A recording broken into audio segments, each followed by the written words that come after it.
right out the gate. The judge wants to know if any pretrial landmines are hiding in the background. Pretrial motions are basically the legal housekeeping before the real storm hits. And trust me, in cases like this, those little motions can completely reshape the trial. We're here to determine if there are any pretrial motions or anything that needs to be addressed about the trial prior to the trial date. Does the state have any motions or other matters that we need to address? Judge, the state doesn't have any motions to address today. The only thing that I will have to find some time to do, either before the trial or at some point during the trial, is there were some statements that the defendant gave, and even though there's not been a motion to suppress or a motion for a Jackson Denno hearing, I think in abundance of caution, at some point we would need to, I would be prepared to make a presentation on with regard to the taking of those statements. The agent who took the statements is in Stewart County this week with other folks from my office. I've got an ADA in Stewart County trying a murder case. Pause right there. Jackson Denno hearing? That's a big deal. It's a mini trial about whether a defendant's statement was voluntary. If the judge rules it wasn't, that statement can never be used before the jury. Imagine a confession getting thrown out. Huge. That she was the lead agent on, which is why I don't have her here with me today. But I don't think that's going to be a time-consuming process by any means. So, that's the only thing that I know of that would be sort of left for us to do. So you want to conduct a Jackson Denno hearing even though no... Well, the law says that basically we have to, establish a statement was voluntary before we can use it. But you want to do that before it's tendered, before we even have a jury at trial. I think it's probably better to do it outside the presence of the jury. I don't anticipate any issues with it, frankly, but I'm just saying that's the only thing on our side that I think is left to be resolved. There's no, so far as I know, at this point, I don't anticipate any issues with witness availability. Okay. Almost all the witnesses have already been served. The ones who haven't actually physically been served are people that we have been in contact with and are arranging to meet at some point this week. We'll actually serve them at time that one or the other of us meets with them. So I don't anticipate any issues in that regard, and I do expect that we will be ready to go on December 1. All right. For the defendant, are there any matters that need to be addressed today? A few matters, Your Honor. Please record T. Gamble on behalf of Trinity Poe. Most of the motions we filed, we resolved between myself and the district attorney's office, but I'll just go through what has been filed so the court will know where it stands. Now, this is where the drama heats up. Diapers in the dumpster tied to the case timeline. Let me know in the comments. Do you think investigators should be required to preserve every piece of physical evidence when the timing is as precise? Because throwing these diapers out might open a big door for the defense. Okay. We filed a motion for scientific testing. That motion was based upon some photographs that were produced by the Georgia Bureau of Investigation. They were photos number 40, or exhibit numbers 4838 through 4845. And they involved a soiled diaper that had been thrown into a dumpster. There was a video on the day of this event, a video of Ms. Poe having placed the diapers in a garbage container, a dumpster. And here comes a word every prosecutor hates. Spoliation. That means evidence was destroyed or never collected. And if the defense proves a harm their case, the judge can punish the state, limit testimony, or even instruct the jury that missing evidence should be viewed skeptically. That's a huge leverage point. So we know a specific time when they were put there, pretty close to when these diapers occurred, so to speak. We asked that one of those, the ones on those numbers that I just read out, those photographs show the same diaper, I believe. we asked that it be scientifically tested to see if it contained any blood in the fecal matter. Now, unfortunately, in talking to the district attorney, they've told me that the diapers were not saved. The only diaper that was saved was the one that the child had on the day that he ended up at the hospital. And so we do not have that one, so there's nothing for them to produce to be tested. Now, we'll tell the court we will probably file a motion for spoliation concerning the fact they threw it away, and that's going to need to be heard, but I did not know until today that they had thrown it away. And I don't mean the district attorney, I'm not blaming the state. I think that the day off, when they took in the evidence, I think, from what I understand, it was gone from almost day one. There's not a situation in which they held it for a while and then threw it away after the motion. It was just simply not collected by the agent who did the crime scene investigation. He photographed various things, but my understanding is that it was simply not collected.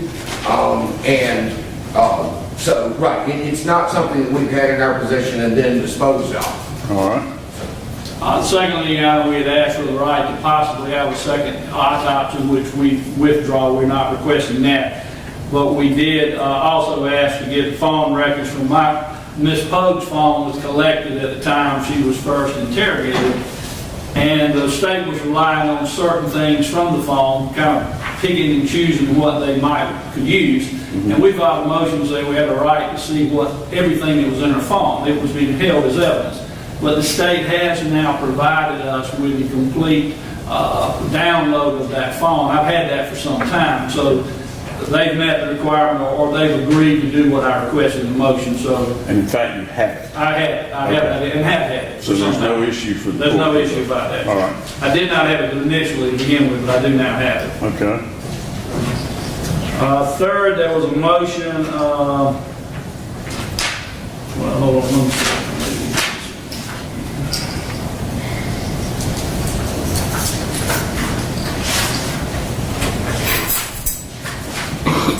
I did have a motion as well, Your Honor, to provide more medical records. The initial medical records that were provided were, I don't know, 80 or 90 pages long, but it turned out that was just part of the medical records from Phoebe Putney and some other records from previous treatment for the child. But the state has since provided me with a voluminous accounting of all of that. I've had that for some time too, so that's not an issue as well. We now do have believe we have all the medical records. And then finally, we had filed a motion. The coroner, we knew from news reports, had made statements to the press and whatnot, and we knew that the coroner had initially made an evaluation. We had asked for the coroner's report. And I did receive about a couple of weeks ago, Mr. Lamb was looking for that report. He did not have it, but he did find some notes from the coroner, but not a report. And it assures me that the only report that the coroner has is this one page of notes plus a little index of receiving it. And if that's all he has, then we've received it. So I think you satisfied that. We went, the notes, my understanding is that those notes that were made on that, it basically is a face sheet from the hospital, and then there are some handwritten notes on that sheet.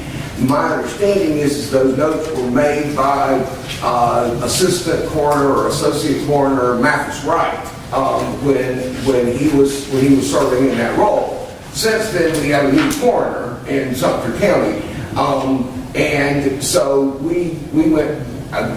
We didn't have a copy of a report from the coroner either, and so we contacted the coroner's office to determine if there was a report or whatever. This was a couple of weeks ago when Mr. Gamble raised the issue again.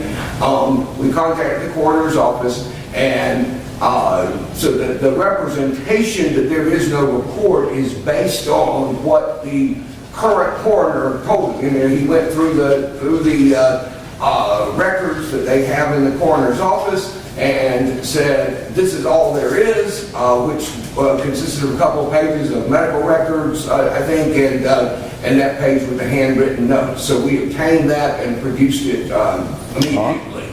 And I mean, it's not a matter of us having decided that there's not anything else.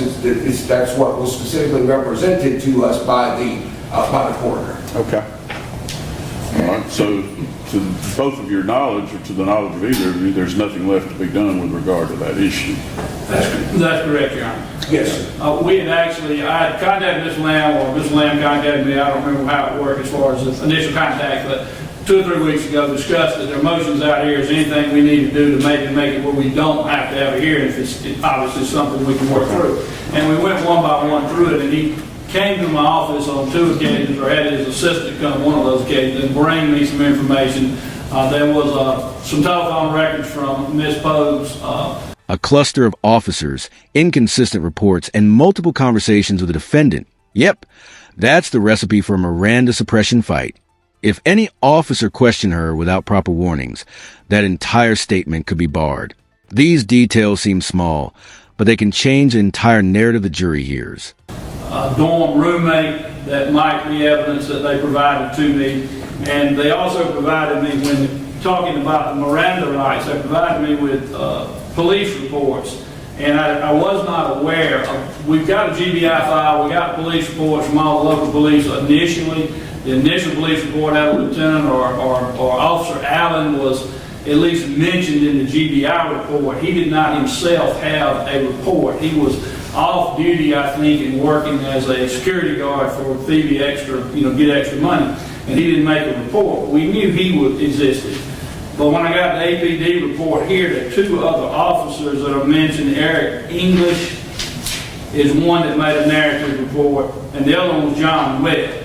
And I only got this, I don't know, a week or so ago, but they do have some mention of having had some conversations with Ms. Pogue that might be subject to some raising the issue about Miranda. I had not filed a motion about that because I didn't have it until very recently. The other Miranda issues, GBI agent did read the Miranda rights, had it signed by Ms. Pogue, etc. We don't feel like that's going to be a big issue, but we may still need to put it on record to, I understand maybe a short motion, a short hearing may need to be done for that as well. All right. But these other officers, there is some information there that I think could possibly be suppressed. The only other thing that I know that could come up, Your Honor, in the proceeding is, as I've already said, this spoliation motion might be coming. I also talked to Mr. Lamb about certain character evidence. I know several people that have been interviewed made certain statements about Ms. Pogue, nothing to do with the case at hand, that would probably be inappropriate to bring into court. He's assured me that he's already talked to one of the witnesses and will talk to other ones about that's not going to be appropriate to bring in. I might still file a motion in limine about it simply because I understand even when the district attorney talks to witnesses, sometimes they don't do what you tell them to. And I would like it to be on record that we have asked that not be allowed and have a ruling on it. All right. But I don't think there'd be much opposition to the fact that I believe that particular evidence should come in. All right. Yeah, there's not going to be, if that motion is filed, as I told Mr. Gamble, one of the witnesses that I've already met with, that he's referring to, I've already explained that, general statements about her character and so forth are not things that I won't, things that I won't ask her about. She shouldn't work those things out. But after my experience in trying the case in Macon County recently, with Your Honor, and a witness blurting out something and ended up forcing a mistrial in the case. Well, you might want to file a motion in limine and... Right, I'm trying to be very careful with these witnesses to make sure that they're instructed in advance that they can't discuss certain things, certain things, opinions and so forth they have would not be admissible evidence, and that they can't state those things without, unless they're asked specifically about it. All right. Well, what I'd like you to do, if the defense has a motion either with regard to any of the statements or with regard to this issue of the diapers, to file that motion by Friday. We'll do that, Your Honor. And then we will hold any hearing on that motion or any statements that need to be addressed or any motions in limine that are filed. We'll hold that after jury selection. We'll hold those hearings after jury selection. What I've done, Mr. Gamble, I don't know if you've done this yet with us. The voir dire is a little. We've been doing it a little different than than it was done in the past. In other words, I'm getting the attorneys, and I'll be sending you an order and Mr. Lamb an order to present your general voir dire questions ahead of time. We're going to use a number method where the jurors will raise their cards. Jury selection, the most underrated battlefield in any trial. And a media issue? Classic. Courts typically avoid any cameras near jurors to prevent influence or intimidation. The state immediately objecting tells you they're already anticipating a high-profile circus. And indicate whether they have any information responsive to your general questions. The court's going to ask those questions. I'll give them to you numbered ahead of time so that you can use your notes. This will all be explained in an order. And then when we go to individual voir dire, we do it in 12, panels of 12 or 14 if the defense consents to it. We'll do that in the other courtroom. We'll bring them in 12 at a time, still be an open court, but we will use both courtrooms so the jurors that are on deck, so to speak, will be in here. We'll do it in there. I have limited the voir dire to some of the things that you're really not entitled to ask. I mean, in particular, I expect we'll have some individual voir dire in this case, so I am going to limit those questions to, what's appropriate under the statute. But I'll get that order to y'all and probably put a deadline of next Wednesday for y'all to submit those. That's okay. So do you have in mind what that deadline will be? Probably next Wednesday. Next Wednesday? Yeah. Okay. Yeah. Right. Basically the last business day before the trial. That's right. Okay. That's right. Yes. And then the other thing I wanted to address with you, the media is here. And I don't know if this representative is planning to be here when the trial starts, or if there's going to be. We have had media requests every time. If it is going to be, I don't even know what organization this is. Okay. I would like. Do you anticipate you being the person that would come? I'm not sure. Okay. Well, I'd like for you all perhaps to meet with this gentleman before he leaves to discuss logistics of how we would do it. My preference is that they be in the back, and of course no jurors are shown. And I think it would be really difficult for Court TV or any other news outlet to video the day of jury selection because it's just going to be full of jurors. And so my preference would be that we not have it on that day, but start it, as soon as the jury's set, and you can be on this side so you can video this way, and the jury won't be in the picture. The state would object to there being any recording or broadcasting of anything that occurs in connection with jury selection. That's why I brought it up. I want you all to address that with the representative that's here from Court TV. And then, of course, I'd like these requests, if there's going to be a request for trial, to come in ahead of time so we can make sure there's not any issues ahead of time. And if you think there's going to be an issue, then let's bring it up so we can take it up on the record. And I understand you may not have this information right now, but can your secretary, can somebody upstairs provide us with the names or whatever other entities have filed requests in the past? So that it's been WALB, but yeah, whatever Sherry gets, I think it comes by email, and I think I've signed orders, which I guess are in the clerk's file. So, okay, including one this morning. Who has previously made requests or who may be making? I don't have that information in front of me, but I imagine Sherry does, or the clerk's file may have it. Right. All right. Anything else we need to address? All right, now you got it. Okay. All right. Thank you. Are you ready on I anticipate this being the case we try that week. We know that, John. We will be ready. All right. Thank y'all.